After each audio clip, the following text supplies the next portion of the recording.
حضرت شفا بنت عبداللہ عرب کے معزز قبیلے قریش کے خاندان عدی سے تعلق رکھنے والی وہ عظیم صحابیاں ہیں جو اپنے زمانے کی بہترین معلمہ، کاتبہ اور طبیبہ تھیں۔ زمانہ جاہلیت میں آپ لکھنے کا کام سر انجام دیتی تھیں۔ آپ کا لقب شفا ہے جو آپ کے نام پر غالب ہے۔ آپ کا نام لیلہ، والد کا نام عبداللہ بن عبد الشمس اور والدہ کا نام فاطمہ بنت ابی وہب ہے۔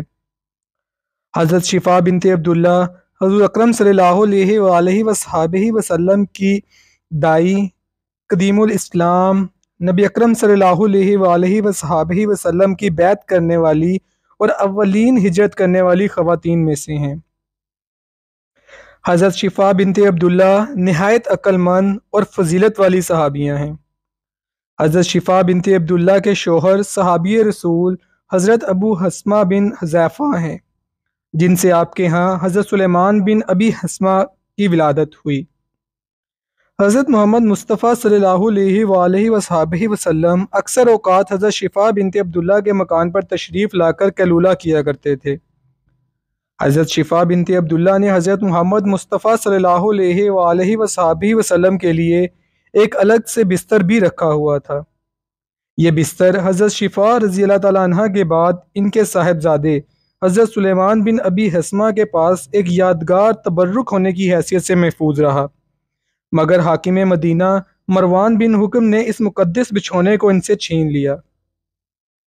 حضرت محمد مصطفیٰ صلی اللہ علیہ وآلہ وسلم نے عید کی نماز حضرت شفا بنت عبداللہ کے گھر کے قریب ادا کی، جس سے ظاہر ہوتا ہے کہ حضرت شفا بنت عبداللہ کی رہائش مدینہ کے بازار و جائے نماز کے قریب واقع تھی۔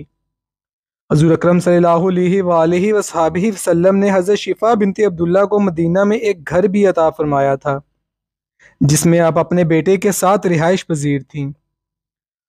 ام المومنین حضرت عمر فاروق رضی اللہ تعالیٰ عنہ حضرت شفا بنت عبداللہ کی رائے مقدم رکھتے، آپ کی رعایت فرماتے اور آپ کو فضیلت دیتے تھے۔ حضرت شفا بنت عبداللہ جسم کے دانوں کا بہترین دم فرماتی تھی، چنانچہ آپ فرماتی ہیں، ایک بار رسول اللہ صلی اللہ علیہ وآلہ وسلم تشریف لائے جبکہ میں ام المومنین حضرت حفصہ کے پاس موجود تھی۔